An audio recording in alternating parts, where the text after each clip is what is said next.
సృష్టి case investigation speedup చేశారు. ఇవాల్టితో నమ్రత custody ముగియనుంది. మరోవైపు నమ్రత అక్రమాలు ఒక్కొక్కటిగా వెలుగులోకి వస్తున్నాయి. ఆ డీటెయిల్స్ ని బ్రేకింగ్స్ లో చూస్తున్నాం. సృష్టి కేసులో ఇవాళ డాక్టర్ నమ్రత కస్టడీ ముగియనుంది. 4 రోజుల పాటు నమ్రతను విచారించారు పోలీసులు. A3 కళ్యాణి, A6 సంతోషులను విచారించారు పోలీసులు. పోలీసుల ప్రశ్నలపై నోరు విప్పలేదు ముగ్గురు నిందితులు. సరోగసి విధానంపై బాధితులు వరుస ఫిర్యాదులకు వస్తున్నారు. గతంలో కూడా కేసులు నమోదు చేశారు పోలీసులు. విశాఖపట్నం, విజయవాడ కేంద్రంగా మోసాలు జరిగాయి. పోలీసుల విచారణలో సృష్టి అక్రమాలన్నీ బయటపడుతున్నాయి.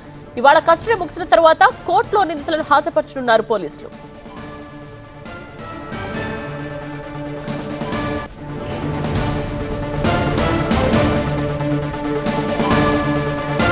అయితే సృష్టి ఫర్టిలిటీ సెంటర్ కేసులో కీలక పరిణామం చోటు చేసుకుంది. బ్యాంక్ ఖాతాలో లక్షల్లో నగదు క్రెడిట్ అయినట్టు గుర్తించారు అధికారులు. 2019 నుండి 2024 వరకు బ్యాంక్ ఖాతాలని పరిశీలిస్తున్నారు.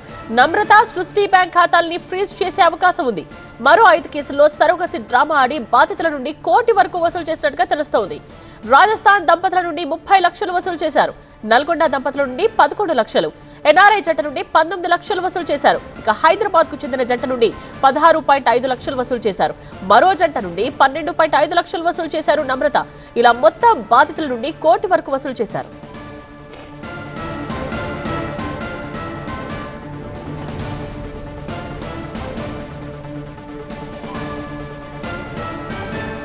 ఈ కేసుకి సంబంధించిన కంప్లీట్ డీటెయిల్స్ తో ప్రిన్సిపల్ కరెస్పాండెంట్ జ్యోతి లైవ్ లో జాయిన్ అయ్యారు.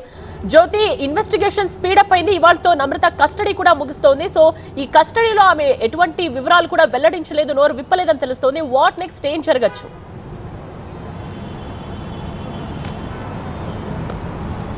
రైట్ నేత్ర, ఈ రోజుతో డాక్టర్ నమ్రత కస్టడీ ముగియబోతోంది. ఈ రోజు సాయంత్రం డాక్టర్ నమ్రతను కోర్టులో హాజరుపరచనున్నారు గోపాలపురం పోలీసులు. ఇకపోతే ఒకవైపు నమ్రతతో పాటు ఏజెంట్గా ఉన్నటువంటి కళ్యాణి, అంతేకాకుండా ఏజెంట్గా ఉన్నటువంటి సంతోషి, అంతేకాకుండా మేనేజర్ కళ్యాణి, ఈ ముగ్గురిని కూడా ప్రస్తుతం గోపాలపురం పోలీసులు చివరి రోజు కస్టడీలో భాగంగా విచారిస్తూ ఉన్నారు. అయితే ఇంకా సంతోషి, అంతేకాకుండా కళ్యాణికి సంబంధించినటువంటి కస్టడీ గడువు ఇంకా 2 రోజులు ఉంది. ఈ నేపథ్యంలో ఈ 5 రోజుల పాటు జరిగినటువంటి కస్టడీ విచారణలో భాగంగా ఆమెకు సంబంధించినటువంటి అరాచకాలన్నీ కూడా బయటపడ్డాయని చెప్పుకోవచ్చు. ఈ నేపథ్యంలో కొంత బ్యాంకుకు సంబంధించినటువంటి వాటిని, అంటే పెద్ద మొత్తంలో కూడా డబ్బులు వసూలు చేసినట్లుగా కూడా పోలీసులు కస్టడీ విచారణలో ఈ బయటపడ్డాయి. ఈ నేపథ్యంలో నమ్రతకు సంబంధించినటువంటి ఆ బ్యాంక్ డీటెయిల్స్తో పాటుగా సృష్టి కేసుకు సంబంధించినటువంటి ఆ బ్యాంకు డీటెయిల్స్ అన్నింటినీ కూడా సేకరించినట్టుగా తెలుస్తుంది. దాంట్లో జమైనటువంటి ఆ డబ్బులన్నింటినీ కూడా ఫ్రీజ్ చేయబోతూ ఉన్నారు పోలీసులు. మరీ ముఖ్యంగా నిన్న మాత్రం దాదాపు ఇప్పటి వరకు గోపాలపురం పోలీస్ స్టేషన్లో 6 కేసులు నమోదయ్యాయి. 2 తెలుగు రాష్ట్రాల్లో మాత్రం మొత్తంగా 16 కేసులు నమోదైనట్టుగా తెలుస్తోంది. ఈ నేపథ్యంలో నిన్న నమోదైనటువంటి 4 కేసుల నుంచి, అంతేకాకుండా గతంలో నమోదైనటువంటి ఈ 2 కేసులు గోపాలపురం పోలీసులు స్టేషన్లోనే అంటే ఆ పోలీస్ స్టేషన్లోనే 6 కేసులు నమోదైన దాని పట్ల దాదాపు ₹1 కోటి వరకు కూడా ఆ బ్యాంకులలో జమ అయినట్టుగా తెలుస్తుంది.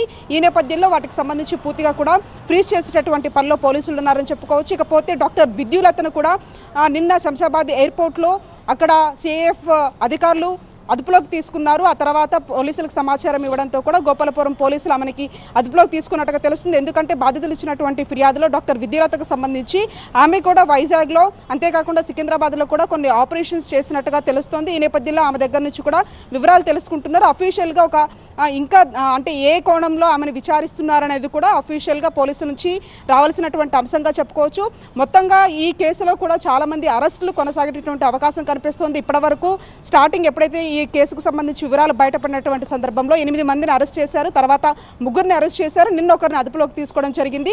ఈ నేపథ్యంలో పెద్ద నెట్వర్కే మెయింటైన్ చేస్తుందని చెప్పుకోవచ్చు. గ్రామీణ ప్రాంత మహిళలు ఎవరైతే ఉంటారో వాళ్ళని ఆపరేషన్ పేరిట తీసుకురావడం, వాళ్ళకి డబ్బు ఆశ చూపించిన తర్వాత వాళ్ళ దగ్గర నుంచి పిల్లలు తీసుకుని సరోగసి పేరున ఎవరైతే వాళ్ళకి విక్రయిస్తున్నటువంటి నేపథ్యంలో ఎంతమంది పిల్లల విక్రయాలు జరిపారనే దానికి సంబంధించి మాత్రం ఇంకా ఒక క్లారిటీ ఇవ్వనటువంటి పరిస్థితి. అంతేకాకుండా ఆ ముగ్గురిని కూడా పోలీసులు ప్రశ్నిస్తున్నటువంటి సమయంలో పర్టికులర్గా పిల్లల విక్రయాలకు సంబంధించి ఎటువంటి సమాధానం చెప్పట్లేదంటూ కూడా తెలుస్తోంది.